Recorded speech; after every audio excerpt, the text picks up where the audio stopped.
Good morning, welcome to నమస్తే నాగేశ్వర్. సమకాలీన రాజకీయ అంశాలు, లేటెస్ట్ పొలిటికల్ అప్డేట్స్ అందించడానికి మనతో పాటుగా ప్రొఫెసర్ నాగేశ్వర్ గారు ఉన్నారు. సార్ నమస్తే సార్. సార్, చాలా రోజుల నుంచి ముఖ్యంగా ట్రంప్ అధికారం చేపట్టిన దగ్గర నుంచి కూడా ఆయన తీసుకుంటున్న నిర్ణయాలు, ఆయన చేస్తున్న వ్యాఖ్యలు నేనే ప్రపంచం అంతా అన్నట్లుగా ఆయన వైఖరి ఉంటుంది. మరి ఇలాంటి టైంలో మోదీ గారికి చాలా మంచి మిత్రుడైన మోదీ మనకు భారతదేశానికి ఏం ప్రాబ్లం లేదు అనుకుంటున్నారు. అలాగే ఏం లేదు, తనాపరా భేదం లేకుండా ముందుకు సాగిపోతున్న ట్రంప్ అంటూ వస్తున్న వార్తలు. ఈ టైంలో అమెరికా పర్యటన, ట్రంప్ వాళ్ళిద్దరూ భేటీలు, అందులో వచ్చిన అంశాలను ఏ రకంగా చూడాలి? అంటే ఒకటి, లీడర్స్ మధ్య పర్సనల్ కెమిస్ట్రీ కొంత డిప్లొమసీకి ఉపయోగపడుతుంది, కానీ అదే సర్వస్వం కాదు. మీకు ఎగ్జాంపుల్ ఏంటంటే, బ్రిటిష్ ప్రైమ్ మినిస్టర్గా మన భారత సంతతికి చెందిన మన ఇన్ఫోసిస్ నారాయణమూర్తి అల్లుడు రిషి సునక్ ఉండే. అయినా బ్రిటన్ ఇండియాల మధ్య ఒక పెద్ద వాణిజ్య ఒప్పందం ఏమైనా సాధ్యమైందా? అంటే పర్సనల్ రిలేషన్స్ ఒక డిప్లొమాటిక్ స్టార్టింగ్ పాయింట్. డెఫినెట్గా మోడీ ట్రంప్ల మధ్య ఉన్న ఒక అద్భుతమైన పర్సనల్ కెమిస్ట్రీ ఇందుకు ఉపయోగపడుతుంది. కానీ ఏ దేశమైనా, ఏ దేశాధినేత అయినా తమ దేశ ప్రయోజనాల గురించి ఎక్కువగా ఆలోచిస్తారు. అందువల్ల అది ట్రంప్ అయినా అమెరికా ప్రయోజనాలు ఆశిస్తాడు, మోడీ అయినా భారత ప్రయోజనాలు ఆశిస్తాడు. అది ఈవెన్ ఇవాళ ప్రైమ్ మినిస్టర్ ప్రెస్ కాన్ఫరెన్స్లో కూడా చెప్పాడు.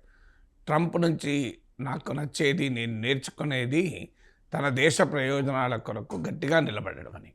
సో అందువల్ల Trump lobby make America great again, మీకు మోడీ లాబీ వికసిత భారత్, ఈ ఇండియా గ్రేట్ అగైన్, ఈ రెండు కూడా same ideological points of view.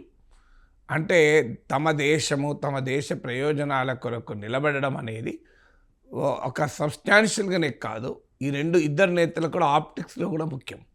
అందువల్ల ఇట్స్ ఆ పర్సనల్ కెమిస్ట్రీ ఎంత ఉన్నా యాక్చువల్గా వచ్చే వరకు అది ఏ రకంగా ఈ రెండు దేశాల సంబంధాలను రిఫ్లెక్ట్ చేస్తుంది అనేది క్వశ్చన్ మార్కే. ఎందుకంటే ఉదాహరణకు మోడీకి ట్రంప్కు బ్రహ్మాండమైన సంబంధాలున్నా భారతీయులు వెనక్కి పంపేటప్పుడు బేడీలేసే పంపారు కదా, ఏమీ గౌరవంగా ఏమో అవమానించకుండా పంపలేదు కదా. కొలంబియా దేశస్తుల్ని ఎట్లా పంపాడో, గాట్రమలా దేశస్తుల్ని ఎట్లా పంపారో భారతీయులు కూడా అట్లే పంపారు. మరి ఇంత పెద్ద దేశం, ఇంత పవర్ఫుల్ నేషన్, సహజ మిత్రులు, natural allies, partnership of the defining partnership of the 21st century, 21వ శతాబ్దాన్ని నిర్వచించేటువంటి భాగస్వామ్యం, ఇవన్నీ ఉపన్యాసాలు చెప్పారు.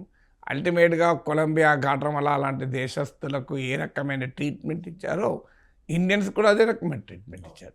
అందువల్ల పర్సనల్ కెమిస్ట్రీ డిప్లొమసీ పైన కొంత మేరకు ఉపయోగపడుతుంది తప్ప బియాండ్ పాయింట్, బియాండ్ ఆప్టిక్స్ పెద్ద సబ్స్టాన్షియల్గా ఉపయోగపడుతుందని అనుకోను. అందులో ఇప్పుడు ట్రంప్ చాలా అగ్రెసివ్గా, ఈవెన్ మోడీతో ఉన్న ప్రెస్ కాన్ఫరెన్స్లో కూడా ఇండియా పెద్ద టారిఫ్ కింగ్, టారిఫ్స్ ఎక్కువగా వేస్తుంది, రెసిప్రోకల్ టారిఫ్స్ అని మోడీతో సమావేశమయ్యే ఒక 3 hours ముందు ప్రకటించాడు. నా ఇండియన్ స్టాండర్డ్ టైం ప్రకారం ఎర్లీ మార్నింగ్ 2:30 అనుకుంటాను మోడీ ట్రంప్లు కలిసింది. సో మీకు నైట్ 11:30కి ఈ రెసిప్రోకల్ టారిఫ్స్ ప్రకటించాడు, just 3 hours before meeting Modi. ఏమి మెసేజ్ ఇవ్వదలుచుకున్నాడు? క్లియర్గా మోడీతో నాకు ఎంత పర్సనల్ కెమిస్ట్రీ ఉన్నా వ్యవహారం వచ్చే వరకు అది మారేదేమీ లేదు, తగ్గేదేమీ లేదు అని. అందువల్ల ఇక్కడ కూడా టారిఫ్స్ అయితే విధిస్తాను ఇండియా పైన. ఎగ్జాంపుల్ కూడా చెప్పాడు, హార్లీ డేవిడ్సన్ కార్ల పైన, టెస్లా లాంటి కార్ల పైన, హార్లీ డేవిడ్సన్ మోటార్ సైకిల్స్ పైన. వాస్తవంగా ఈసారి బడ్జెట్లో వాటిపైన పన్నులు తగ్గించారు. అంటే మోడీ అమెరికా పర్యటన దృష్టిలో పెట్టుకుని బడ్జెట్లో వీటిపైన గణనీయంగా ఇప్పుడు మీకు హార్లీ డేవిడ్సన్ మోటార్ సైకిల్ పైన 50% తగ్గించారు. మీకు టెస్లా లాంటి కార్ల పైన, హై-ఎండ్ కార్ల పైన 125% కాస్త 70% తగ్గించారు. ఆ తగ్గించిన ట్రంప్ ఏం సంతృప్తి పడలే, 70% ఉంది అని కూడా ఇవాళ ప్రస్తావించారు ప్రెస్ కాన్ఫరెన్స్లో. అంటే Trump will aggressively scout for American goods and services entry into Indian economy. అంటే మన దేశ ఆర్థిక వ్యవస్థలు, దాన్ని మార్కెట్ యాక్సెస్ అంటారు.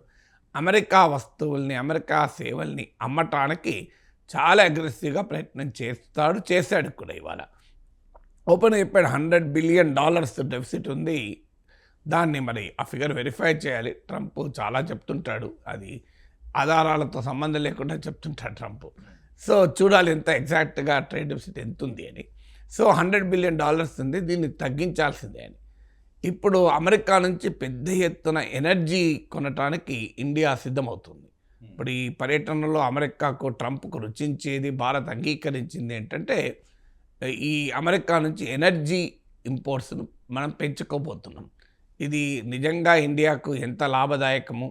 ఇప్పుడు మనం కొంటున్న దేశాల నుంచి కాకుండా అమెరికా నుంచి ఎక్కువ కొంటే అది మనకి ఎకనామిక్గా బెనిఫిటా లాసా మనం ఇంకా వివరాలు చూడాలి. కానీ వాళ్ళు అగ్రీ అయిందైతే ఇవాళ విక్రమ్ మిస్త్రీ అని ఫారిన్ సెక్రటరీ కూడా ఈ ప్రెస్ కాన్ఫరెన్స్ పైన, అంటే joint deliberation Trump and Modi సమావేశం పైన మాట్లాడుతూ $15 బిలియన్ మేరకు మేము ఆయిల్ ఎనర్జీ సప్లైస్ ఉన్నాయి అమెరికా నుంచి ఇండియా కొంటోంది, దీన్ని $25 బిలియన్ పెంచుతామని. ఎందుకంటే ట్రంప్ రాకముందు క్లీన్ ఎనర్జీ అనేది బైడెన్ అడ్మినిస్ట్రేషన్ ప్రియారిటీ ఉండే. అంటే ఈ ఫాజిల్ ఫ్యూయల్ శిలాజ ఇంధనాల మీద కాకుండా, అంటే ఆయిల్ గ్యాస్ మీద కాకుండా సోలార్ ఎనర్జీ, ఇలా క్లీన్ ఎనర్జీస్ పైన ట్రంప్ దాన్ని రివర్స్ చేశాడు. ప్యారిస్ క్లైమేట్ ఒప్పందం నుంచి విరమించుకున్నాడు. డ్రిల్ బేబీ డ్రిల్ అంటున్నాడు, ఇంకా గ్యాస్ ఆయిల్ ఉత్పత్తి చేయండి అని. సో సహజంగానే ట్రంప్ వాదన ఏంటంటే మా నుంచి మీరు ఎక్కువ ఆయిల్ కొనాలి, ఎక్కువ గ్యాస్ కొనాలి అనేది, ఎనర్జీ సప్లై ఉండాలి అనేది వాదన. దానికి ఇండియా అంగీకరించింది. అందుకని ట్రంప్కు రుచించే అంశము. ఆల్రెడీ హార్లీ డావిడ్సన్ మోటార్ సైకిళ్ళు, హై అండ్ కార్లు, టెస్లా లాంటి కార్ల పైన సిగ్నిఫికెంట్గా బడ్జెట్లోనే టారిఫ్స్ తగ్గించారు. అయినా ఇంకా ట్రంప్ సంతృప్తి పడలేదు, ఇంకా ఎక్కువనే ఉన్నాయంటున్నాడు. 70% తగ్గించినా కూడా ఎక్కువనే ఉన్నాయంటున్నాడు. సో ఇక అమెరికా నుంచి డిఫెన్స్ సప్లైస్ కూడా కొనాలి అని ట్రంప్ ఒత్తిడి చేస్తున్నాడు. దానికి కూడా ఇండియా అంగీకరించింది దాదాపు. ఇప్పుడు F-35 యుద్ధ విమానాలని, ఎందుకంటే ఒకప్పుడు మన డిఫెన్స్ పర్చేజెస్లో, ప్రొక్యూర్మెంట్లో 75% వరకు రష్యా నుంచి ఉండేవి. అవి తగ్గుతూ ఇప్పుడు నియర్లీ 1/3 ఉన్నట్టున్నాయి. అమెరికా నుంచి డిఫెన్స్ సప్లైస్ దాదాపు 13%కి చేరాయి. ఇది మరింతగా పెరిగే అవకాశం ఉంది. అందువల్ల ట్రంప్కు రుచించేటువంటి విషయాల్లో మనం క్లియర్గా 3 పనులు చేశాం. ఒకటి, మోడీ పోకముందే కార్ల పైన, ఆటో ఇంపోర్ట్స్ పైన డ్యూటీస్ సిగ్నిఫికెంట్గా తగ్గించాం. ఇంకా తగ్గించమని ట్రంప్ అడుగుతున్నాడు, చూడాలి. రెండవది, అమెరికా నుంచి పెద్ద ఎత్తున ఎనర్జీ సప్లైస్ కొనడానికి అంగీకరించాం. అది ట్రంప్ సహజంగానే రుచించే అంశం. మూడవది, అమెరికా నుంచి పెద్ద ఎత్తున డిఫెన్స్ సప్లైస్ను తీసుకోవడానికి కూడా మనము అంగీకరించాం. వీటి ఇంప్లికేషన్ ఏంటి, ఇండియాకు ఇది ఎంత మేరకు ప్రయోజనం? అమెరికా నుంచి కొనకూడదు అని ఎవరు అనలేము. అది కొన్నప్పుడు భారత ప్రయోజనాలకు నష్టం కాకూడదు. మరి ఈ 3 సిగ్నిఫికెంట్ కన్సెషన్స్ ట్రంప్కి ఇచ్చాం. మరి ట్రంప్ ఇన్ రిటర్న్ ఏమిస్తాడు? That is something to wait. ఇప్పటికైతే రెసిప్రోకల్ టారిఫ్స్, ఇండియాను కూడా వదలము, ఏ దేశాన్ని వదలము, India is the biggest abuser of tariffs అంటూ ట్రంప్ ఈవెన్ ప్రైమ్ మినిస్టర్తో అటెండ్ అయిన సందర్భంగా కూడా ఇదే మాట్లాడాడు. మళ్ళీ ఆయన ఎక్కడ తన పొజిషన్లో డైల్యూషన్ ఏం లేదు. కానీ ఒక్కటి ఏంటంటే, భారత్ అమెరికాల మధ్య ఒక ట్రేడ్ డీల్, వాణిజ్య ఒప్పందాన్ని కుదుర్చుకోవడానికి చర్చలు మొదలవుతాయి. ఇది 7-8 monthsలో ఒక ట్రేడ్ డీల్ కుదురుతుంది అని అన్నాడు. సో ట్రంప్ ఫస్ట్ అడ్మినిస్ట్రేషన్లో కూడా ఈ ప్రయత్నం జరిగింది, కానీ డిఫరెంట్ రీజన్స్ వల్ల ట్రేడ్ డీల్ కుదరలే. ఇప్పుడు ఈ ట్రేడ్ డీల్లో ఏం జరుగుతుంది? అమెరికా ఒత్తిడి అమెరికా చేస్తుంది, ఇండియా ఒత్తిడి ఇండియా చేస్తుంది. చివరికి ట్రేడ్ డీల్ యొక్క ఫైన్ ప్రింట్ వచ్చాక ఈ డీల్ అమెరికాకు ఉపయోగపడుతుందా, ఇండియాకు ఉపయోగపడుతుందా అనేది మనం will have to wait and see. Significant concessions ఇచ్చాము, అయినా కూడా ట్రంప్ ఎలా రియాక్ట్ అవుతాడు, మనకేమైనా ఇండియాకు కూడా ఏమైనా బెనిఫిట్ చేస్తాడా అమెరికన్ ఎకానమీలో చూడాలి. ఇక ఇల్లీగల్ ఇమ్మిగ్రెంట్స్ విషయంలో ఇద్దరు నేతలు చర్చించారు. ఇల్లీగల్ ఇమ్మిగ్రెంట్స్ విషయంలో మనకు అమెరికాకు పెద్ద డిఫరెన్సెస్ లేవు, ట్రంప్తో కూడా మనకేం విభేదాలు లేవు. టారిఫ్ విషయంలోనే ఇబ్బంది తప్ప మీకు ఎందుకంటే మన దేశ ఎగుమతుల్లో 18% అమెరికాకే, అందులో సాఫ్ట్వేర్ ఎగుమతులు అయితే 70-80% అమెరికాకే. అంటే ఇండియన్ టోటల్ ఎక్స్పోర్ట్స్లో 18% అమెరికాకు ఉన్నప్పుడు అమెరికన్ ఎకానమీలోకి మన వస్తువుల్ని రానివ్వకపోతే డెఫినెట్గా మనం నష్టపోతాం. మరి ఆ రెసిప్రోకల్ టారిఫ్స్ ఎలా ఉంటాయి? Already steel and aluminium imports పైన ట్రంప్ భారీగా సుంకాలు విధించాడు. India is not a biggest exporter steel to America, but still significant ఎక్స్పోర్టర్స్లో వన్ ఆఫ్ ద టాప్ 10 ఎక్స్పోర్టర్స్లో ఒకటి. ఆల్రెడీ ఇండియా పైన దెబ్బ తగులుతుంది. అందువల్ల ఈ ట్రేడ్ డీల్లో ఎవరికి అనుకూలంగా ఈ ట్రేడ్ డీల్ ఉంటుంది, నిజంగానే విన్ విన్ పార్ట్నర్షిప్ ఉభయతారకంగా ఉంటుందా, ఇండియా అమెరికా ఒత్తిడికి తల ఒగ్గుతుందా, లేదా ఇండియా రెసిస్ట్ చేసి ట్రంప్ నుంచి మ్యాక్సిమం కన్సెషన్స్ తీసుకోగలమా అనేది చూడాలి. 7 నెలల్లో ఈ ట్రేడ్ డీల్ పూర్తి చేయాలి అని ఇద్దరు నాయకులు నిర్ణయించారు. ఇల్లీగల్ మైగ్రేషన్లో అన్నట్లు పెద్ద డిఫరెన్స్ ఆఫ్ ఒపీనియన్ లేదు. అంటే అక్రమ వలసలపై ప్రధాని మోదీ కూడా వ్యాఖ్యలు చేయడం, ఇది అంతర్జాతీయ సమస్య అంటూ ఆయన పేర్కొన్నారని, అక్రమ వలసదారులకు దేశంలో ఉండే హక్కు లేదని. ఇప్పుడు అమెరికాలో చాలామంది భారతీయులు ఉంటున్నారు. అది అక్రమంగా సక్రమంగా అనే అంశం ఉంటే వాళ్ళు తీసుకుంటున్న నిర్ణయాలు కఠినంగా వాళ్ళ మీద వ్యవహరిస్తున్న తీరు, ఇది భారతదేశాన్ని ఇక్కడ ఉన్న వాళ్ళని ఇబ్బంది పెడుతుంది కదా. అంటే కఠినంగా ఉన్నది డెఫినెట్గా ఆప్టిక్స్ రీత్యా చూస్తే ఇబ్బంది పెడుతుంది వాళ్ళ బేడీలేసి. కానీ దానికన్నా సబ్స్టాన్షియస్ చాలా ఉన్నప్పుడు మనం డిప్లొమసీలో ఇప్పుడు భారతీయులకు బేడీలేసి పంపించారు అన్నది డెఫినెట్గా చాలా ఎమోషన్స్, భావోద్వేగాలకు కారణమైంది. బట్ స్టిల్ ఆ ఒక్క అంశం పైనే నీకు మోడీ ట్రంప్ చర్చలంతా ఆగిపోవు కదా. ఒక అక్రమంగా అమెరికాకు వెళ్ళిన భారతీయులు డిఫెండ్ చేయడానికి భారత ప్రధానమంత్రికి వేరే పనులన్నీ ఆపేసి అదొక్కడే పట్టుకోవడం, అది పట్టుకోవడం కోరుకోవడం కూడా కరెక్ట్ కాదు. డిప్లొమాట్ ఒక 2 దేశాల సంబంధాల్లో అనేక అంశాలు ఉంటాయి. దాంట్లో ప్రియారిటీస్ ప్రకారం చర్చిస్తుంటారు. ఇది నీవు మా వాళ్ళకి బయటలు వేసినావు కదా, నీతో ముచ్చట పెట్ట నేను అని ఉండవు. ఇంటర్నేషనల్లీ ఉండకూడదు కూడా. అంటే భారతీయులు అక్రమంగా అమెరికాకు వెళ్ళి దా అంశం పైననే ఇక భారత అమెరికా సంబంధాలు ఆగిపోవాలంటే అది కరెక్ట్ కాదు కదా. ముందు సక్రమంగా పోయిన వాళ్ళ సమస్యలు చర్చించాలి కదా. అక్రమంగా పోవడమే తప్పు. అందుకే ఇల్లీగల్ ఇమ్మిగ్రెంట్స్ విషయంలో ఇండియాకు ట్రంప్కు డిఫరెన్స్ ఏం లేదు. మనము తీసుకోమని ఎప్పుడూ అనలే. ఇల్లీగల్ ఇమ్మిగ్రెంట్ ఎవరైనా భారతీయుడని రుజువు అయితే మేము రిటర్న్ తీసుకోవడానికి సిద్ధమే అని గతంలో చెప్పాం. ఇప్పుడు మళ్ళీ మోడీ పర్యటన సందర్భం కూడా చెప్పాం. సో అందులో డిఫరెన్స్ ఆఫ్ ఒపీనియన్ ఏం లేదు. ఎందుకంటే 7,25,000 మంది దాకా ఇండియన్స్ ఇల్లీగల్గా అమెరికాలో ఉంటున్నారని అంచనా. ప్రతి ఏటా ప్రపంచవ్యాప్తంగా ఒక 5 లక్షల మంది అమెరికాలో ఇల్లీగల్గా ఎంటర్ అవుతున్నారు. అందులో ఇండియన్స్ కూడా 3rd లార్జెస్ట్. మీకు మెక్సికో, ఎల్ సాల్వడార్ తర్వాత ఇండియన్సే ఉంటారు. ఇప్పుడు 7,25,000లో ఐడెంటిఫై చేసింది 20,000 మంది వెనక్కి పంపడానికి. అందులో 18,000 మందికి నోటీసులు కూడా ఇచ్చారు, 104 మందిని పంపించారు. ఇంకా లాంగ్ ప్రాసెస్ ఉంది. సో డిస్ప్యూట్ ఇక్కడ అంటే వాళ్ళని ట్రీట్ చేసిన దానిపైనే మనం అనేది మన దేశంలో వాదన, పార్లమెంట్లో కూడా చర్చ ఏంటంటే ఇల్లీగల్ ఇండియన్ ఇమ్మిగ్రెంట్ పంపించండి, ఏ దేశం ఉంచుకోదు. అక్రమంగా వచ్చిన వాళ్ళని ఏ దేశం ఉంచుకోదు. పంపించడంలో తప్పలేదు. కానీ పంపించే తీరు వాళ్ళు క్రిమినల్స్ అని చెప్పి ట్రంప్ అంటాడు. వాళ్ళు క్రిమినల్స్ కాదు. అమెరికా చట్టాల ప్రకారం కూడా ప్రతి ఒక్కడు క్రిమినల్ కాదు. ఇల్లీగల్గా అమెరికాలో ఉన్నా అది సివిల్ అఫెన్స్ తప్ప క్రిమినల్ అఫెన్స్ కాదు. సో కానీ ట్రంప్ విధానం ఏంటంటే డాక్యుమెంట్ లేకుండా వచ్చారు కదా, మేము క్రిమినల్స్గానే వాళ్ళని భావిస్తాం, వాళ్ళకి బేడీలేసి చైర్లు కట్టి పంపిస్తామని. సో ఆ ఇష్యూ పైన డెఫినెట్గా ఇండియా కన్సర్న్ ఉంది. కానీ ఆ ఇష్యూ ఆధారంగా మొత్తం మోడీ ట్రంప్ చర్చలు ఆగిపోవు కనుక సో ఇల్లీగల్ ఇమ్మిగ్రెంట్స్ పైన మనం అగ్రీ అయ్యడానికి రెడీ ఉన్నాను, తీసుకోవడానికి వాళ్ళు పంపడానికి రెడీ ఉంది. పంచాయతీ ఎక్కడిది? పంచాయతీ ఏమైనా మిలిటరీ ఎయిర్క్రాఫ్ట్లో పంపడం ఏంటి, బేడీలేసి పంపడం ఏంటి అని వీటిపైనే తప్ప పంపొద్దని మనం అంటే చర్చ కదా. మనం పంపమని అంటున్నాం, ట్రంప్ పంపుతా అంటున్నాడు. సో అందువల్ల ఇక పంచాయతీ ఎక్కడిది?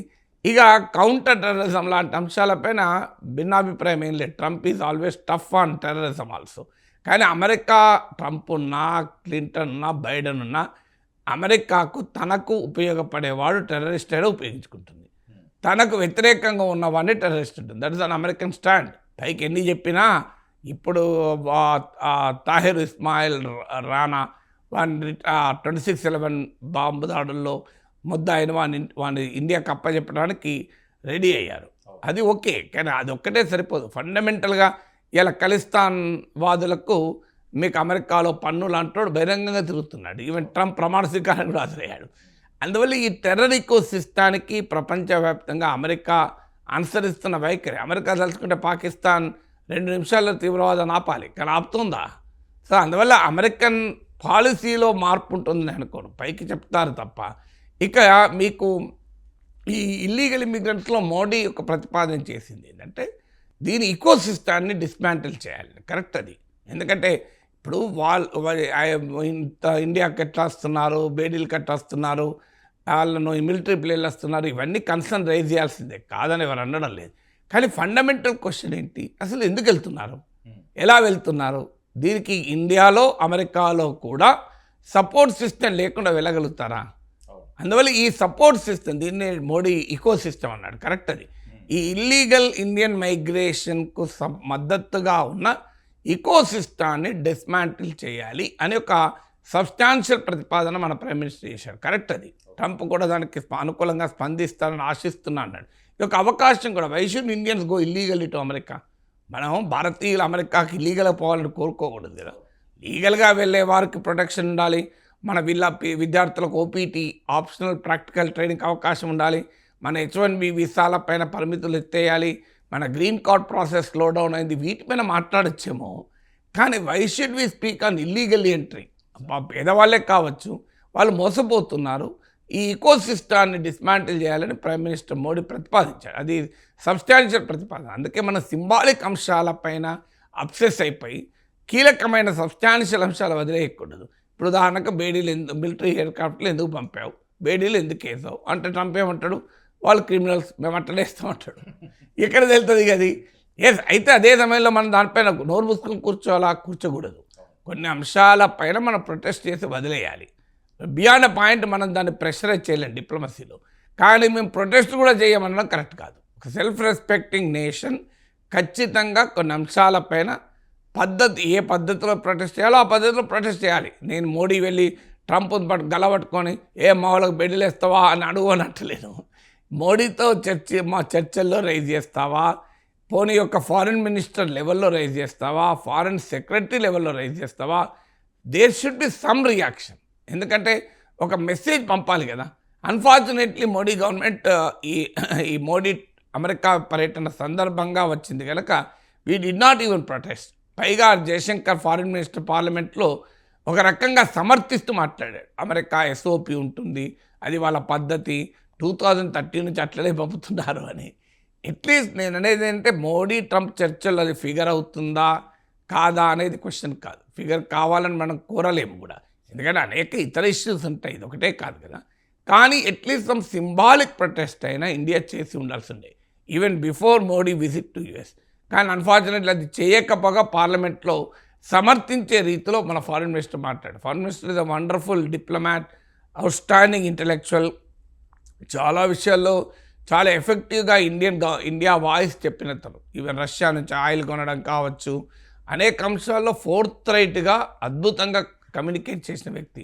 వెరీ అన్ఫార్చునేట్ ఏంటంటే పార్లమెంట్లో అమెరికా తరఫున ఎక్స్ప్లెనేషన్ ఇచ్చుకున్నాడు. That is most unfortunate. Indian foreign minister India తరఫున డిఫెండ్ చేయాల్సింది పోయి, కన్సర్న్ వ్యక్తం చేయాల్సింది పోయి, అమెరికా ఎందుకు చేసిందని అమెరికా ఫారిన్ మినిస్టర్ ఎట్లయితే సమర్థించుకుంటారో అలా సమర్థించాడు. అది తప్పు. కానీ మోడీ ట్రంప్ చర్చల్లో దాన్ని ఒక ప్రతిబంధకంగా, అబ్స్టాకిల్గా చేయాలి అనుకోవడం కరెక్ట్ కాదు. Illegal Indian immigrants is one of the issues, అంతే తప్ప దానికి హైయెస్ట్ ప్రియారిటీ ఇచ్చి మొత్తం అన్నాపి దీనిపైన కూర్చొని చర్చించాం కదా.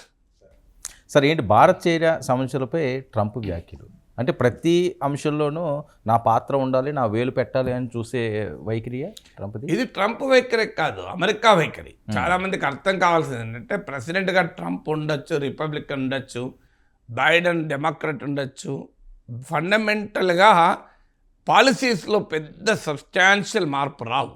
ఇప్పుడు ఉదాహరణకు మీకు ఒబామా అడ్మినిస్ట్రేషన్ టైంలో ఇరాన్తో ఒప్పందం కుదుర్చుకున్నారు.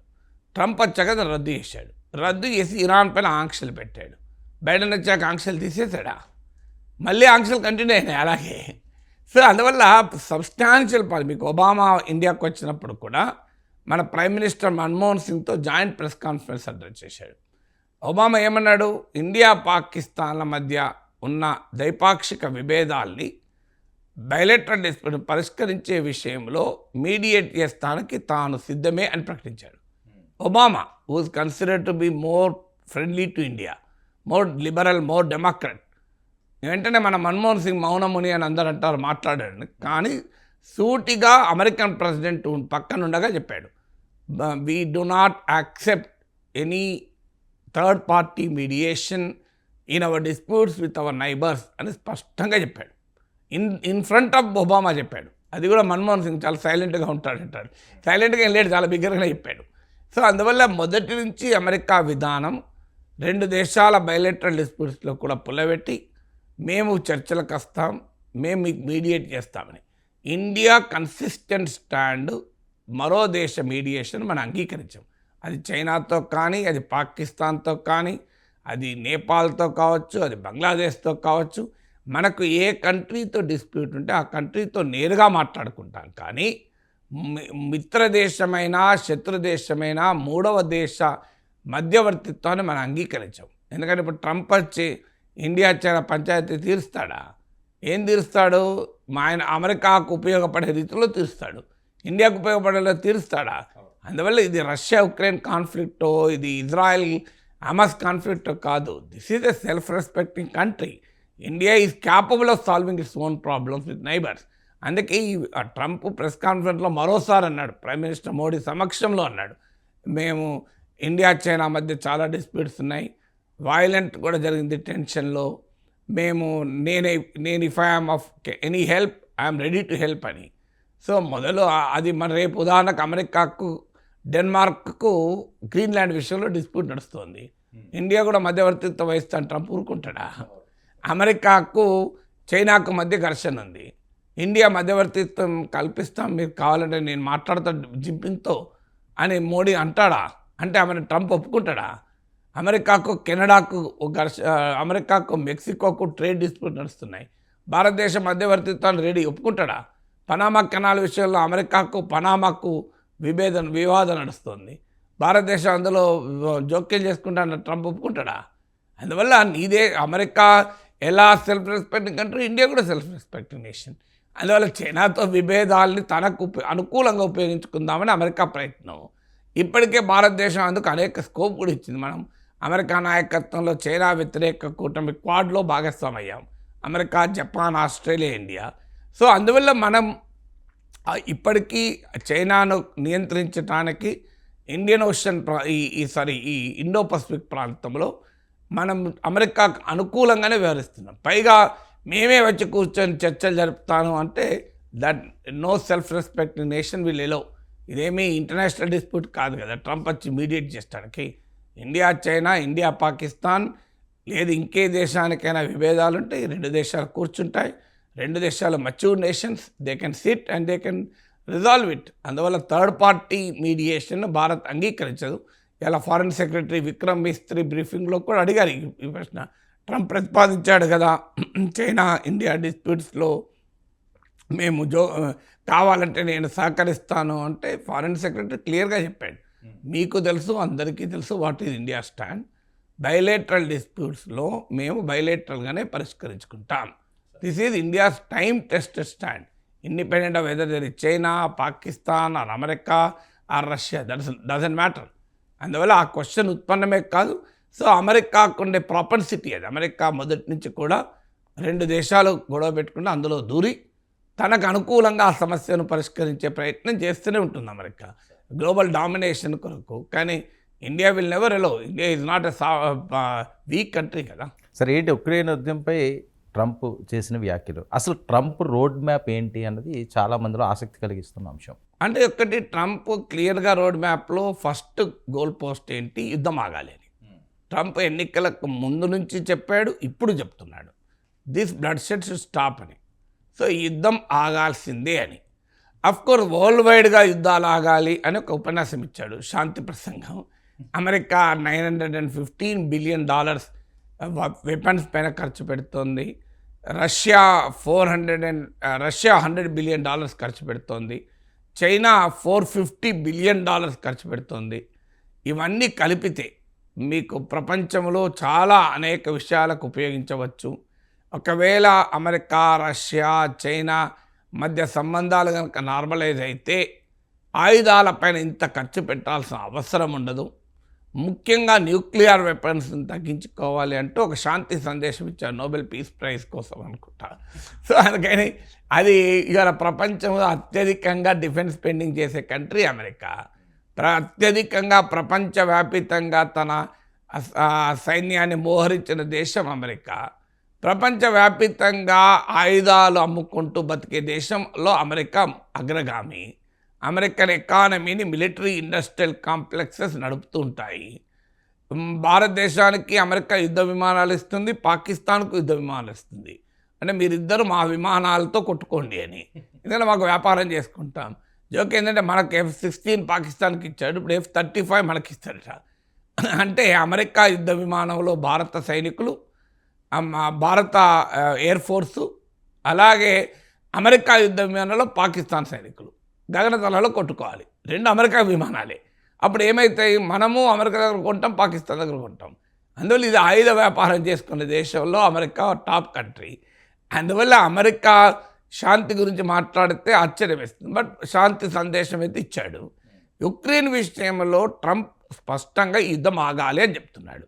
ఎలా ఆగాలి అన్నప్పుడు ఒక కీలకమైన పాయింట్, యుద్ధం ఎక్కడ మొదలైంది, ట్రంప్ చెప్పిన ఒక పాజిటివ్ అంశం ఏంటంటే స్టాండ్ పాయింట్ ఎక్కడి నుంచి మొదలెట్టాలి అన్నప్పుడు ట్రంప్ గొప్పతనం కూడా ఏంటంటే షార్ప్గా ఉంటాడు. మనకు కొంతమందికి రుచించకపోవచ్చు, మనకు కొన్ని సందర్భాల్లో ఏదో ఇంత మొహమాటం బుక్ మీద కొట్టినట్టు చెప్తాడని, కానీ ఇందులో నైసిటీస్కి వెళ్ళి దాని ఏదో అందమైన అర్థం కాని పదాల్లో దాన్ని నిగూఢంగా చెప్పే లక్షణం ట్రంప్కి లేదు. ట్రంప్ వల్ల ఒక అడ్వాంటేజ్ ఏంటంటే ఈ సేస్ క్లియర్లీ వాట్ ఈ మీన్స్. ఇందులో దాచుకునేది ఏమి ఉండదు, మొహమాట ఏమి ఉండదు. అలాంటి వాటితో డీల్ చేయడం కూడా కొంత రకంగా కొన్నిసార్లు టఫ్ కావచ్చు, కానీ it is always better, nothing hidden. ఏమన్నాడు, స్టాండ్ పాయింట్ ఏంటి, అసలు యుద్ధం ఎక్కడ మొదలైంది అంటే ఉక్రెయిన్ నాటోలో చేరడం దగ్గర మొదలైంది. పుటిన్ కన్నా ముందు నుంచి కూడా రష్యా దాన్ని వ్యతిరేకిస్తుంది, అందరికీ తెలుసు. బైడెన్కు తెలుసు, జెలెన్స్కీకి తెలుసు, అందరికీ తెలుసు. ఉక్రెయిన్ కనుక నాటోలో చేరితే రష్యా ఒప్పుకోదు అని. ఎందుకు ఒప్పుకోదు? నాటో అంటే ఏంటి, అమెరికా దాని మిత్ర దేశాలతో కూడిన మిలిటరీ కూటమి. ఉక్రెయిన్ కనుక ఆ నాటోలో చేరితే రష్యా పొలిమేరల వరకు కూడా నాటో బలగాలు ఉంటాయి. నాటో బలగాలు అంటే అమెరికా బలగాలు. సో తన చిరకాల ప్రత్యర్థి అయిన అమెరికా దేశ బలగాలు తన సరిహద్దు నుండి ఏ దేశం ఒప్పుకుంటే చెప్పండి? సో ఏ దేశం ఒప్పుకోదు. అందుకే ఇది ట్రంప్ కరెక్ట్గా చెప్పాడు. పుటిన్ రాకముందు నుంచి కూడా రష్యా స్టాండ్దే. ఉక్రెయిన్ నాటోలో చేరడాన్ని రష్యా ఎట్టి పరిస్థితుల్లో అంగీకరించదు. ఇది తెలిసి కూడా అటువైపుగా అడుగులేశారు. ఇది నేను ప్రెసిడెంట్గా ఉంటే ఎలో చేసేవాడిని కాదు. ఇది తెలిసి కూడా అడుగులేశాడు. దాంతో ట్రంప్ యుద్ధం చేశాడు. సో అందువల్ల అక్కడ గతంలో కూడా ట్రంప్ పుటిన్ యుద్ధం ప్రకటించడానికి ప్రాతిపదిక నాటోలో చేరడం, ఈ విషయంలో నేను ఐ కెన్ అండర్స్టాండ్. ఏ దేశ అధ్యక్షుడైనా తన దేశ పొలిమేరలకు శత్రు దేశాల సైన్యాలు మోహరిస్తే అంగీకరించడు. I can understand, I can appreciate అన్న ట్రంప్ ఓపెన్గా. అందువల్ల నాటోలో ఉక్రెయిన్ చేరనీయము, చేర్చుకోము. ఇది రష్యాకు విశ్వాసం కలిగించే రీతిలో ట్రంప్ హామీ ఇస్తాడు. ఇది డెఫినెట్గా ఒక కీలకమైన చొరవ, ఇనిషియేటివ్. ఎందుకంటే ఇక్కడ నుంచి చర్చలు మొదలవుతాయన్నాడు. సో ఒక ఫస్ట్ ఇనీషియల్ హామీ రష్యన్ సెక్యూరిటీ. రష్యా క్వశ్చన్ మొదటి నుంచి ఏంటంటే ఉక్రెయిన్తో మా ఫైట్ కాదు, ఉక్రెయిన్ వెనకాల ఉన్న నాటోతో మా ఫైట్. సో అందువల్ల నాటో అనేది ఉక్రెయిన్ను ముందు పెట్టి మాపై నాటకాలు ఆడుతున్నది. అందువల్ల మేము యుద్ధం చేయాల్సి వస్తుంది అన్నది రష్యా వాదన. అది ఆ ప్రిమైజ్ను ట్రంప్ అంగీకరించాడు. అంటే పుటిన్ ఏ వాదన అయితే చెప్తున్నాడో ఆ వాదనను ట్రంప్ అంగీకరించాడు. ఆ స్టాండ్ పాయింట్తో మొదలు పెడతా అన్నాడు. అందువల్ల it's a very big initiative. ఎందుకంటే ట్రంప్ గనక నాటో గనక ఎట్టి పరిస్థితుల్లో ఉక్రెయిన్ చేర్చుకోము, ఇది జరగదు, రష్యన్ సెక్యూరిటీకి ఇది ఒక హామీ అని మొదలైతే ఇక చర్చలు ఎక్కడ దాకా వెళ్తాయి? ట్రంప్ అన్నది ఏంటంటే రష్యా కన్సెషన్స్ ఇవ్వచ్చు, ఇవ్వకపోవచ్చు, ఏమైనా జరగచ్చు అన్నాడు. ఆఖరికి ఉక్రెయిన్ వెళ్ళి రష్యాలోకి భాగం కావచ్చు అని కూడా అన్నాడు. సో ఇక అక్కడి నుంచి నెగోషియేట్ అయితే ఎక్కడికి వెళ్తుంది అది ఐ కాంట్ టెల్. నేను పుటిన్తో మాట్లాడాను. సో చర్చలు అయితే జరుగుతాయి. చర్చల్లో ఇరువైపులు ఏ కన్సెషన్స్ ఇచ్చుకుంటాయో తెలియదు. ఎందుకంటే ఈలోగా జెలెన్స్కీ అమెరికాకు ఆఫర్ ఇచ్చాడు, 2 ఆఫర్లు ఇచ్చాడు. ఎందుకంటే ట్రంప్కు నచ్చేది డబ్బులు, ట్రంప్కు నచ్చేది బిజినెస్. అందువల్ల ట్రంప్ను అట్రాక్ట్ చేయడానికి జెలెన్స్కీ 2 ఆఫర్లు ఇచ్చాడు. ఒక ఆఫరు యుద్ధం ఆగిపోయాక మీరు పునర్నిర్మాణం, రీకన్స్ట్రక్షన్ చేయాలి ఉక్రెయిన్. ఆ రీకన్స్ట్రక్షన్ కాంట్రాక్ట్లన్నీ మీకే ఇస్తా అమెరికన్ కంపెనీలకు. 2 జెలెన్స్కీ ఉక్రెయిన్లో భారీగా రేర్ ఎర్త్ మెటల్స్ ఉన్నాయి. అంటే మనకు లీథియం, ఇప్పుడు ఎలక్ట్రిక్ వెహికల్స్ బ్యాటరీలో వాడతారు, లీథియం కావచ్చు, అలాగే యురేనియం, ఈ రేర్ ఎర్త్ మెటల్స్ను అమెరికన్ కంపెనీలకు ఎక్స్ట్రాక్ట్ చేయడానికి అవకాశం ఇస్తా. దీనివల్ల ఉక్రేనియన్స్కి ఉద్యోగాలు వస్తాయి, అమెరికన్ కంపెనీలకు లాభాలు వస్తాయి అని జెలెన్స్కీ ప్రకటించాడు. జెలెన్స్కీ ఊహించినట్టుగానే ట్రంప్ దానికి పాజిటివ్గా రియాక్ట్ అయ్యాడు. ఎందుకంటే ట్రంప్ అంతా బిజినెస్ వ్యాపారం కదా. సో ఓపెన్గా చెప్తున్నాడు, మేము ఉక్రెయిన్కు మిలిటరీ సాయం చేస్తే అంతమంది మాకు రేర్ ఎర్త్ మెటల్స్ ఇవ్వాల్సిందే అని. అంటే డబ్బులు ఇస్తేనే మాకు మీ దగ్గర ఉన్న రిసోర్సెస్ ఇస్తే మేము మిలిటరీ సాయం చేస్తా అంటున్నాడు. సో అందువల్ల రష్యా జెలెన్స్కీ అడిగేది అంటే మరి మేము నాటోలో చేరద్దు, మరి ఏం చేయాలి, మాకు సెక్యూరిటీ ఏంటి అంటున్నాడు. అమెరికన్ ట్రూప్స్ వచ్చి యుక్రెయిన్లో ఉండాలి, యూరోపియన్ ట్రూప్స్ కూడా సరిపోవు అంటున్నాడు. దానికి రష్యా ఒప్పుకోదు, అమెరికా ఒప్పుకోవడం లేదు. అమెరికన్ డిఫెన్స్ సెక్రటరీ ఓపెన్ చెప్పాడు, no question of sending US troops to Ukraine అని. సో అందువల్ల ఏం జరుగుతుందో చూడాలి.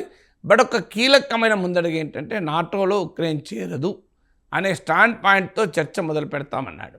బట్ ప్రాబ్లం ఏంటంటే రష్యా ఒక 30% టెరిటరీ ఉక్రెయిన్ టెరిటరీ ఆక్రమించుకుంది. 2014లోనే క్రిమియాను ఆక్రమించుకుంది, ఇటీవల కూడా ఆక్రమించుకుంది.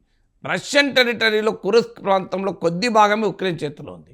జెలెన్స్కీ ఏమంటున్నా అంటే మా దగ్గర ఉన్నది మేము ఇచ్చేస్తాం, మీ దగ్గర ఉన్నది మేము ఇస్తాం అన్నాడు.